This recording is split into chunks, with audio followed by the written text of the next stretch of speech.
क्या हुआ जब रामायण युद्ध में रावण का दामाद गुमानीसुर युद्ध करने आया। रामायण का युद्ध खत्म हुआ नहीं था। रावण के मरने के बाद प्रभु श्री राम माता सीता को लेकर अयोध्या को वापस आ गए थे। उसी कुछ दिन बाद अयोध्या में विभीषण रोते हुए पहुँचे और प्रभु श्री राम के चरणों में लिपट गए और उनसे कहने लगे कि मुझे बचा लीजिए, मेरे सभी प्रजाओं को रावण का दामाद और रावण का संबंधी मार रहा है। वो वहाँ पर खुद राजा बनकर बैठ गया है, जिसकी वजह से मैं अपने पत्नी और अपने 5 मंत्रियों के साथ यहाँ पर अयोध्या को वापस आ गया हूँ। प्रभु श्री राम इस बात को सुनकर अचंभित में पड़ गए और उन्होंने कहा कि अभी तक ये इसका दामाद कहाँ था जो अब आकर इस समय लंका के सामने पहुंचा है, जो आज मैं आपको पूरे प्रमाण के साथ इस वीडियो में बताऊंगा। नमस्कार दोस्तों, आप देख रहे हैं अध्यात्म गुरु यूट्यूब चैनल। मित्रों, अगर आप श्री राम के सच्चे भक्त हैं तो हमारे चैनल को सब्सक्राइब करें और इस चैनल पर आपको ऐसे ही रहस्यमयी कथाओं से अवगत कराया जाएगा। चलिए अब चलते हैं उस कथा की तरफ जिसके बारे में आप सुनने के उत्सुक हैं। रामायण का युद्ध खत्म होने के बाद जब रावण के संबंधी सहस्त्र रावण को यह पता चला कि रावण मार दिया गया है, तो सहस्त्र रावण के क्रोध का ठिकाना नहीं रहा। सहस्त्र रावण बहुत बलशाली था। उसके 1000 भुजाएं थीं, 1000 सिर था। वो किसी पर भी भारी पड़ सकता था। जब सहस्त्र रावण को ये पता चला तो उसने अपने पुत्रों को आदेश दिया और कहा, हे पुत्र, तुम्हारे ससुर जी को श्री राम ने मार दिया है और तुम्हारे ससुर के भाई यानी विभीषण ने तुम्हारे ससुर के साथ छल किया है।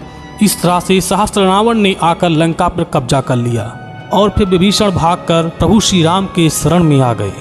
प्रभु श्री राम ने जब सुना तो उन्होंने कहा, ठीक है, इतनी बड़ी लंका युद्ध को जीत कर आया था तो आज भी हमारी सेना हार नहीं मानेगी और हम सब युद्ध करने के लिए जाएंगे। प्रभु श्री राम अपने साथ रथ बाजे बारात के साथ बहुत बड़ी सेना लेकर लंका की तरफ चल देते हैं। लंका की तरफ जाते जाते जब लंका में पहुंचे तो वो सुबेल पर्वत पर जाकर खड़े हो गए। जब ये समाचार स्वयं सहस्त्र रावण को पता चला तो वह अपने पुत्र गुमानीसुर को आदेश करता है कि तुम जाकर अपने ससुर का बदला ले लो। मित्रों, गुमानीसुर को जब यह पता चला कि विभीषण उसके ससुर के भाई हैं जिन्होंने उसके ससुर के साथ धोखा किया है, तो गुमानीसुर के क्रोध का ठिकाना नहीं रहा। वो भी अपने साथ बड़ी सेना के साथ में रथ लेकर और नावों को सजाकर उस समुद्र को पार करके उसी लंका में जाकर पहुंच जाता है।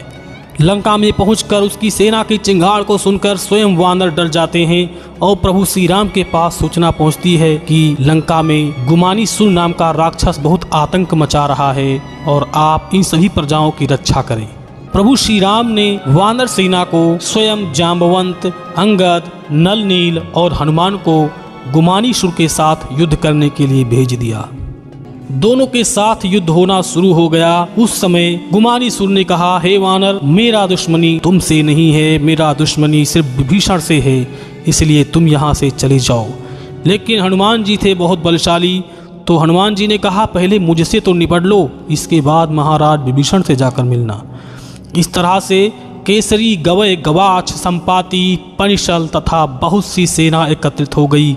सभी शत्रुघ्न के साथ चल दिए। प्रभु श्री राम के भाई शत्रुघ्न भी वहां पर गए और शत्रुघ्न के साथ में इतने रीछ बांधकर उनके पीछे पीछे दौड़कर जाने लगे। अनेक दीपक मसालें मार्ग में जल रही थीं। आगे आगे अंगद सचेत होकर मार्ग दिखा रहे थे। इस प्रकार वे रणभूमि में प्रविष्ट हुए। उन्होंने देखा 10 दिशाएं अंधकारमय थीं। शत्रुघ्न ने सूर्य के द्वारा दिए गए बाण को निकाला और उसे प्रतिंचा पर चढ़ाकर अभिमंत्रित करके छोड़ दिया। कोहरा टूटकर छिन्न भिन्न हो गया। संपूर्ण रणभूमि निर्मल दिखाई देने लगी। उन्होंने देखा कि असुर घोर युद्ध कर रहा है। भीषण मार काट मची हुई थी। हनुमान गुमानीसुर के साथ युद्ध कर रहे थे। पराक्रमी हनुमान क्रोध में भरकर दैत्य को मार रहे थे। वह आगे बढ़कर युद्ध में प्रविष्ट हुए। 100 रथियों से सेना भर गई। सारे रीछ वानरों को खदेड़ खदेड़ कर वह मार रहा था। इस प्रकार वह अपरिमित युद्ध कर रहा था। वीर शत्रुघ्न रथ पर बैठे थे। उन्होंने बाएं हाथ में धनुष लेकर बाण का स्मरण किया। उन्होंने एक सूर्यावर्तक बाण प्रत्यंचा पर चढ़ाया। बाण का तेज सूर्य के समान दिख रहा था। रे रे कार करते हुए उन्होंने बाण को छोड़ दिया। जाता हुआ बाण गर्जना कर रहा था। उसे गुमानी सुर ने दूर से देखा। बाण गिरते ही उसका बाण पलटकर पीछे हट गया। वह कहने लगा, अरे अब युद्ध में किसने प्रवेश किया है? वह कौन बाण छोड़ रहा है? कुछ भी तो पता नहीं चलता। फिर सोचने लगा, क्या इसे वानर ने छोड़ा है? यह पता कैसे चले? ऐसा सोचकर उसने धनुद्रोण हाथों में उठा लिया। फिर उसने पन्नगास्त्र का संधान किया। वह कह रहा था कि कौन आकर युद्ध कर रहा है, तुम शीघ्र ही जाकर उसे नष्ट कर दो। ऐसा कहकर उसने बाण छोड़ दिया। वह अत्यंत तेज रूप में फुर्राता हुआ चला जा रहा था। राम के भाई ने नागपाश को आते देखकर गरुड़ास्त्र लेकर प्रत्यंचा पर चढ़ा दिया। धनुर्वेद पढ़कर वह अस्त्र को समझाने लगे कि जाकर पन्नगास्त्र का भक्षण करो। ऐसा कहकर उन्होंने शीघ्रता से बाण छोड़ दिया। बाण के चलने पर मेघ गर्जना करते हुए शब्द सुनाई पड़ रहा था। दैत्य का बाण आकाश से आ रहा था। गरुड़ास्त्र ने सबको पहचान कर उसे निगल लिया। उसने सभी सर्पों को खदेड़ खदेड़ कर खा लिया। उसके उपरांत वह दैत्य के शरीर पर जा गिरा। उसे देखकर वह दैत्य जल उठा। उसने एक बाण और प्रत्यंचा पर चढ़ाया और शत्रुघ्न को आया देखकर उसने सिर से हाथ लगा लिए। फिर वह वीर युद्ध में जा पुनः घुसा। वह अनेक हाथियों तथा रथियों को लेकर पछाड़ने लगा। किसी को दौड़कर वह चपेटों से मार रहा था और घोड़ों को लेकर किसी के ऊपर पछाड़ रहा था। किसी को लेकर लात का प्रहार कर रहा था और छाती पर बैठकर वज्रमुष्टि का प्रहार कर रहा था। इस तरह युद्ध करते करते रात्रि हो गई, लेकिन युद्ध खत्म नहीं हुआ। इस तरह गुमानी सुर ने शत्रुघ्न के शरीर को देखा, जो धनुष बाण लिए आकाश की ओर देख रहे थे। उसने देखा सभी पैदल सिपाही तथा सैन्य बल नष्ट हो गया। सभी ओर भालू मरकट के दल से भरे थे। ये देखकर गुमानी सुर अत्यंत क्रोध में भरकर मन में विचार करने लगा। उसने देखा कि रथ, हाथी, ऊंट, गधे, स्वान, शार्दुल, सांभर, खच्चरों के दल को सभी वन्य वानरों ने मार डाला है। फिर गुमानी सुर ने कहा, हे मानो, तू धन्य है, तेरा जन्म सार्थक है। एक बाण से ही तुमने इतनी सेना को समाप्त कर डाला है। बहुत समय के पश्चात तुम्हारे जैसे योद्धा मुझे आज मिला है। अरे भाई, आज हार जीत का पता चल जाएगा। मनुष्य होकर तुमने दैत्यों का संहार कर डाला है। ऐसा कहते हुए गुमानी सुर क्रोध में भर गया। उसने लक्ष्य साधकर 1,00,000 ब्रह्म बाण छोड़ दिए। शत्रुघ्न ने उसे नारायण बाण से विफल कर दिया। फिर दैत्य ने बेग से असुर बाण छोड़ दिया। राम के भाई ने उसे बावल बाण से व्यर्थ कर दिया। फिर दैत्य ने पशुपतास्त्र का बाण छोड़ा। ये देखकर शत्रुघ्न ने अनंत बाण छोड़ा, जिससे पाशुपत बाण कैलाश को भाग गया। यह देखकर गुमानी सुर ने काल विकाल अस्त्रों से प्रहार किया, जिसने तीनों लोगों को आच्छादित करके अंधकारमय कर दिया। तब शत्रुघ्न ने अरुण के द्वारा प्रदत्त बाण छोड़ा, जिससे काल विकाल सरसागर के भीतर जा घुसे थे।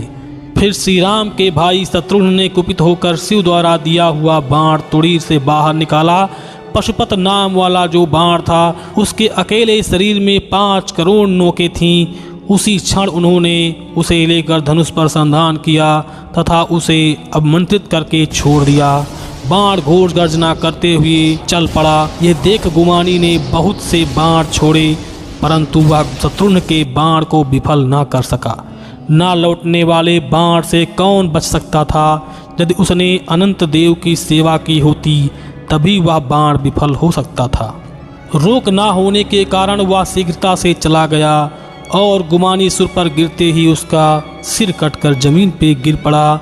असुर का संहार करके शत्रुघ्न का वह बाण समुद्र में स्नान करते हुए उनके तुहीर में वापस लौट आया। जिस समय दैत्य के शरीर से प्राण निकले, तब उसका शरीर 5 कोस के क्षेत्र में रौंदता हुआ। यह देखकर रीछ वानर जय जयकार करने लगे। भालुओं की सेना सीटी बजाने लगी।